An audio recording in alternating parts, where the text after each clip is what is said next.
Expectations grow and concerns indeed grow as to what on earth is happening to our country's economy in the face of COVID-19, CV-19.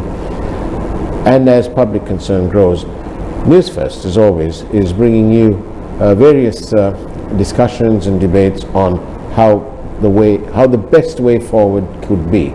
And tonight is no different. We've got here with us a tax specialist, Mr. N.R.Gajendran, who's agreed to come and tell us what the art of the possible may well be. Very good evening to you, Mr. Gajendran. Good evening. And thank you very much for coming back on our program after a long time, actually. I'm reading to you from the Finance Minister's speech. According to the macroeconomic program of Vistas of Prosperity and Splendor, our target is to maintain an inclusive growth rate of 6% over the medium term. Is that possible? 6%? Yes, it's possible if what has been budgeted and targeted is achieved. Growth, what they are talking is the GDP growth.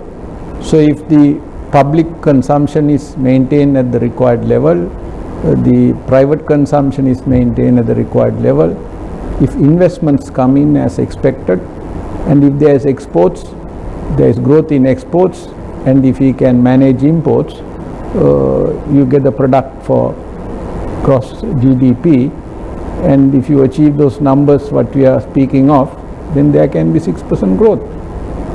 I only detected if. There were several ifs there, and my grandmother was fond of saying that there's many a slip between the cup and the lip, which is similar to what you've just said. If, then we will do that. What's the growth rate right now then? No, this year apparently there is a negative growth, marginally negative growth. Various people are, the statistics are not out. Central bank may have said it's about 1.1% or 1.7%. Some multilaterals have at 5-7% negative growth.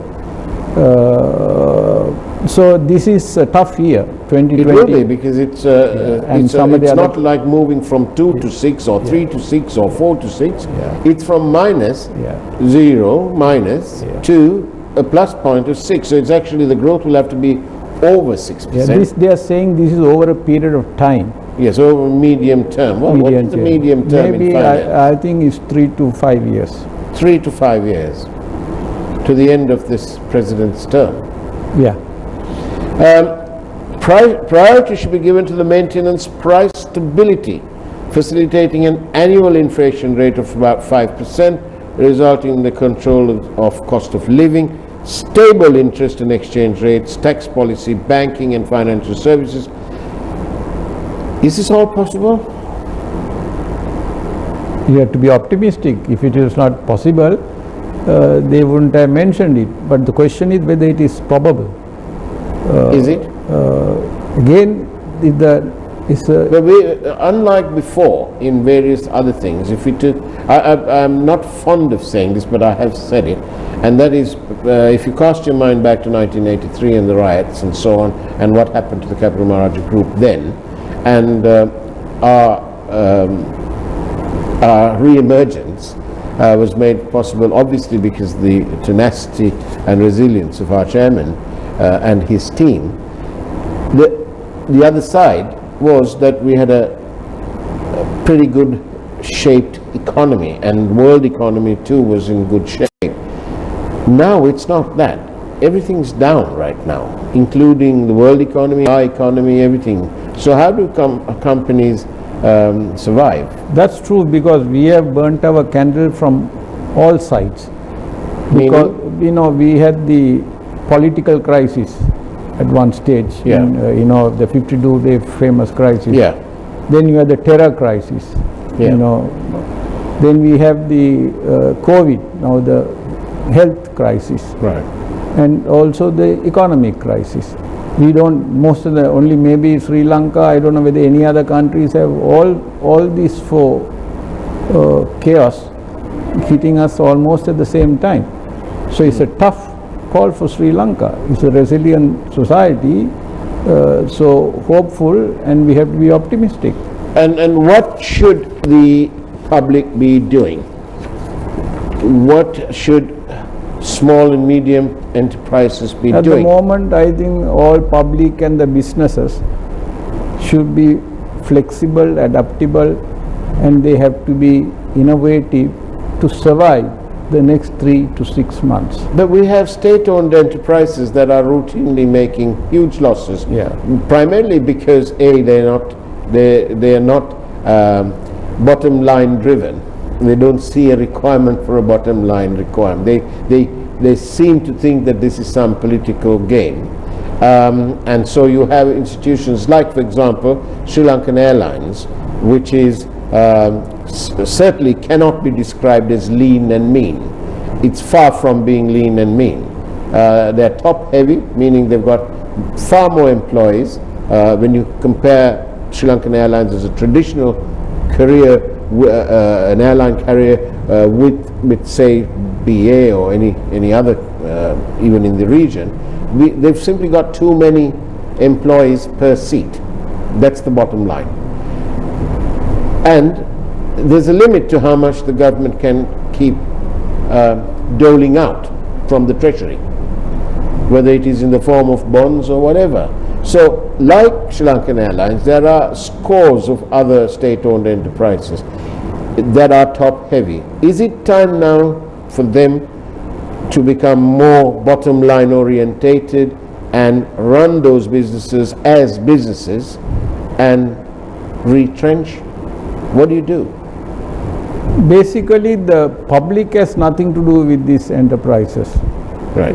But if these enterprises incur losses, then the public, because when the government borrows to fund this or earns, public pays. End of the day, public will pay, Yeah. even in the form of tax, or even if there is a borrowing repayment, the government will borrow, Yeah. the public has to repay. So, but these are sometimes termed strategic entities. Really? Important for the Strategically public. lose money. Yes, so there has to be now, every public enterprise cannot be profit oriented. No, we understand that. You can. So there is a balance, a calibration has to go through. But if year on year, if it is going to bleed money, then again, whether the nation, the people can afford it is the question. Yeah. So you have to see, even there are certain enterprises now, privatization is a taboo word in this country. Well, in this, But I think you can. There are opportunities if we can find partners to privatize the management and see how we could progress. But all this can't go on forever, because it will be a telling effect on the budget and the deficit. Already this year the budget deficit has hit 1.5 trillion rupees for 2021. Mr. Gajendran, when you look at the Ports Authority, for example, they've got thousands and thousands and thousands. They're one of the larger employers, and their productivity is shameful when it's compared to other privately run port operations. I know that I hear what you say, that not everything can be profitable, but surely an operation like the port needs to be lean and mean. Productivity must be up. You don't need 10 people to offload one thing. In a democratic country and on democratic institution,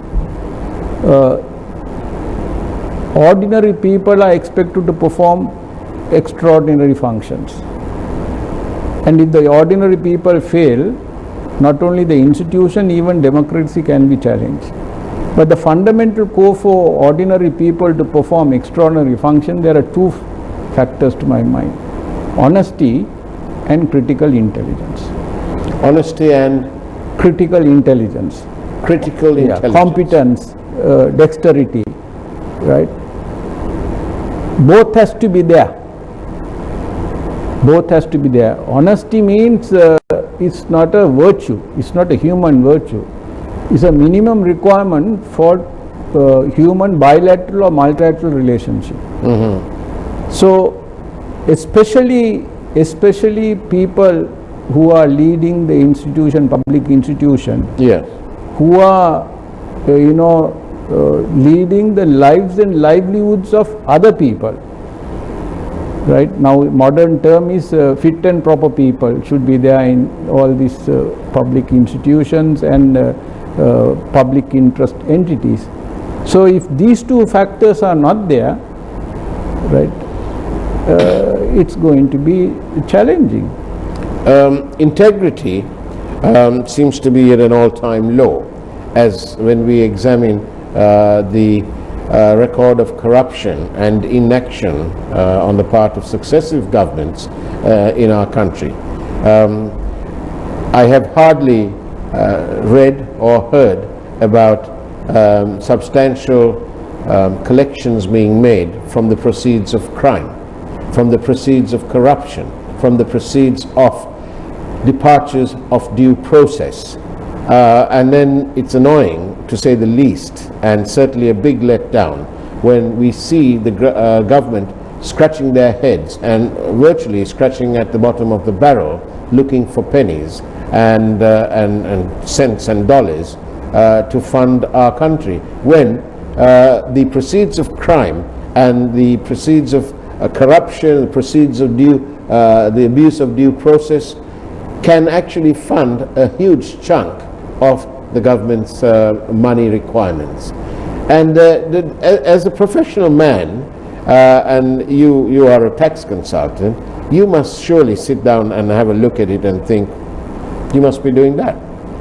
Yeah, for corruption to be pervasive in any country or any institution, there are two factors: immunity and impunity.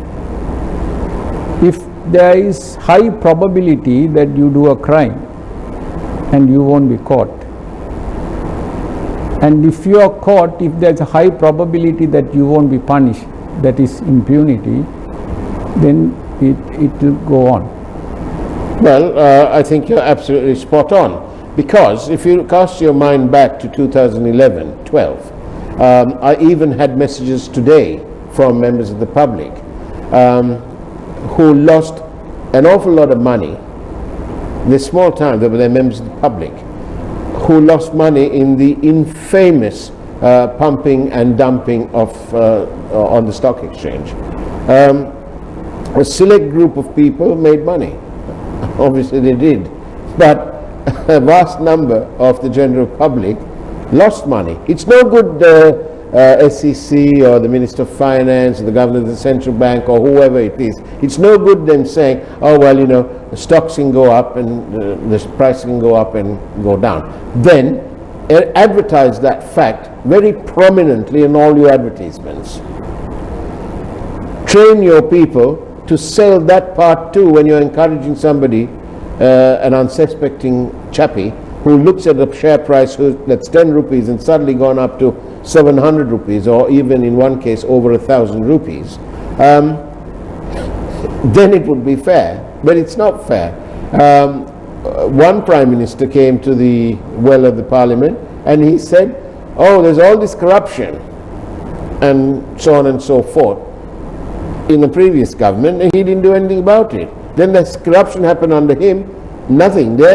Collectively, from that government, this government, any government, they haven't even recovered $100. One scam alone was calculated at over 25 billion. Profit for one company, which had maybe 8 employees. Unusual. One activist said it was whirlwind profits. Yes, but where are the taxes on these blessed things? And then they'll rush now to their telephones and type in a thing saying there are no taxes on gains in the stock market. Really? So then what? Where's equality? I think in the stock market, if there are manipulation, there has to be checks and balances, no question about it. And if there is no enforcement, there is again the question of immunity and Mr. Gajendran, as you know, yeah, when public concern reached a critical level. The one person left the stock market, Mrs. Indrani Sugadadasa, said, "Thank you, tata bye, I'm going." Another person, Malik Kader, was transferred from the SEC as a senior advisor to the Ministry of Finance. And we had another person who was involved, or alleged to be involved, being appointed to a rather high position. You know, whilst corruption is going on, is there any good that any government can ask the people with any sense of pride or with any sense, to ask the people to tighten their belts, pay a bit more tax, do this, do that, but when all the time there's a big hole, a drain hole of corruption? Finally, the people will decide. That's, you know, you get in 1 in 5 years, you get election to choose your representatives. And do you think people are unhappy at the moment? I don't think so. I was tempted to do a little thing and say, dang Sapada. But we'll take the public's questions after this short break from News First. Take care, and we'll see you on the other side of this break for Newsline Live. News First, Newsline with Faraz Shauketaly. And welcome back to Newsline Live. I'm in conversation with Mr. N.R.Gajendran, a tax consultant. Mr. Gajendran, tell me, what options are open to the government in terms of revenue, income? Well, of course, any government can raise revenue by about 5 or 6 ways. One is the grants, which is friendly countries can give you grants. Recently, we got some grant from China, 16.5 billion or something like that. Then you have the investment, you know, where foreign direct investment, where you can, if the government was to liquidate some of its interest, which we can't do because we don't privatize now, so that revenue source is not there. Then you have the non-tax revenue, like if you have, most of the developing countries don't have that. You have made investments and you get dividends from your investments and things like that. Then you have the tax revenue, which is the easiest and the best form. You are not answerable to anyone, only to the people. Right. The fifth one is you have the loans. Then loans comes with terms and conditions. Yeah. Of course, if you go into the domestic market, less of it, but still you have to get the money.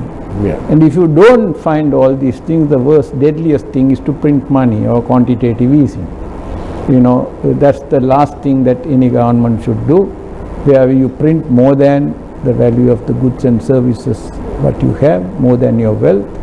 Then there can be, if that happens, there can be price increase, inflation, exchange depreciation, and there can be unrest and chaos at the worst. That is an extreme situation, but what was evidenced in some of the countries like Venezuela, Zimbabwe, Argentina.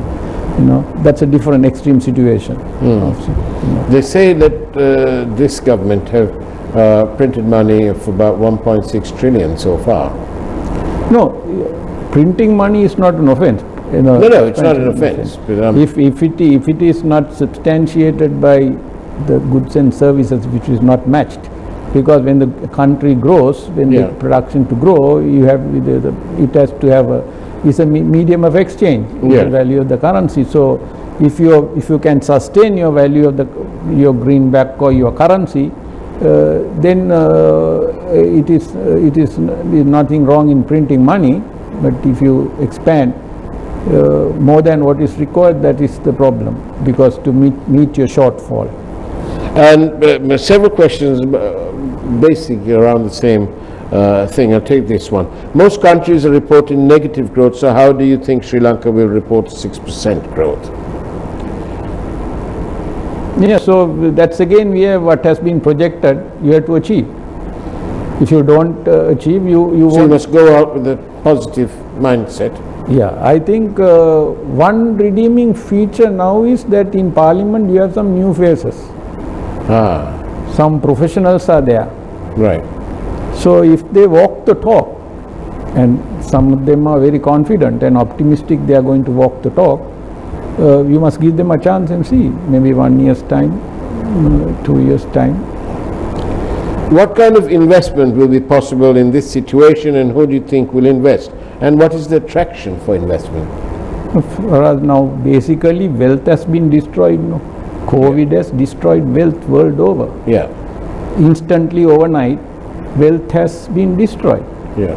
If you had shares in a market, suddenly it has gone off. Where is it? It flew. If you had property prices also have depreciated. If you had a business, no business.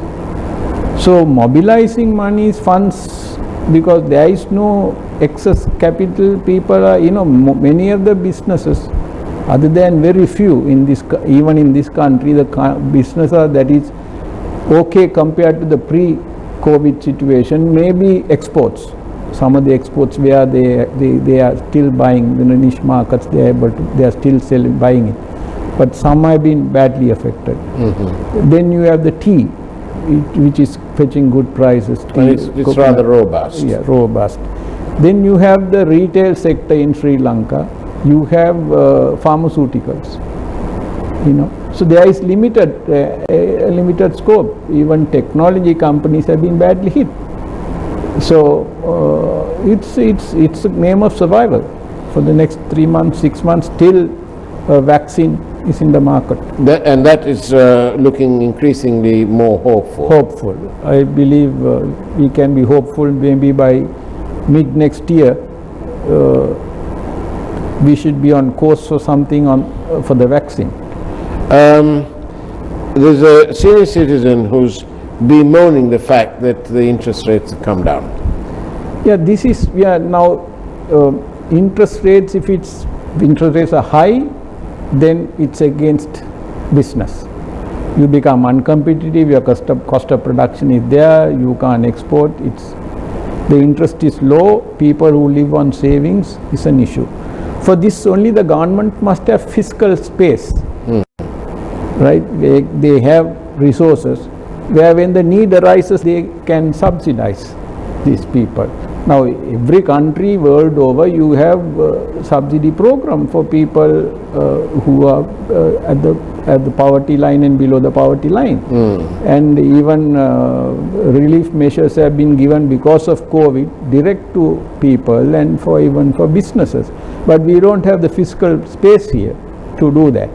So if one example in this budget it has been captured is where if you are immigrant, the working people who are working, expatriate employees, when they remit money, you are going to give $2 more. Yeah. I believe the government is going to bear that. Banks can't bear that. Similarly, you have to. They gave. Even for interest for senior citizens, they were giving government 1% more. So things like that has to happen for them. Otherwise, they will. Their income is dropped. So if you were earlier 10%, now your income is halved. So subsidies has to be given, or you have to have alternate, where you are able to make adjustments by your own self. Is this a good thing, vehicle import ban for the moment? I don't know. What is being told is there is supply of vehicle is in excess here. Vehicle is there for the next 1 to 2 years. You don't need vehicles. But vehicle is definitely a drain on the foreign exchange. I think if you see the per capita vehicles in this country, we may be one of the highest also. Well, Mr. Gajendran, thank you very much for your time here. Maybe very quickly, what are your views on the payment of taxes via the special tax portal being introduced? Come again? What are your views on the payment of taxes via the special tax portal being introduced? I think it's they talk about the RAMSIS, is it? The electronic... RAMIS, sorry? Yeah, the RAMIS. Yeah, that's a good question. That is not a new tax, revenue administration management information system. That is where you are modernizing, digitalizing your... Is it a good thing? Sorry? Very good thing. If that is implemented properly, the malpractice corruption can be curtailed to a great Right degree. down. Why? Malpractice corruption comes when there is human intervention. But technology machine takes over human function, there is no machine and technology cannot be corrupt. But if you see the RAMIS system we have implemented, it is not fully operative. Because there are few revenue officers who are resisting this, right? So we need to get rid of them. Sorry? We need to get rid of them. Mr. Gajendran, thank you very much for your time on Newsline Live. Take care, have a wonderful evening ahead of you, and as always, God bless you.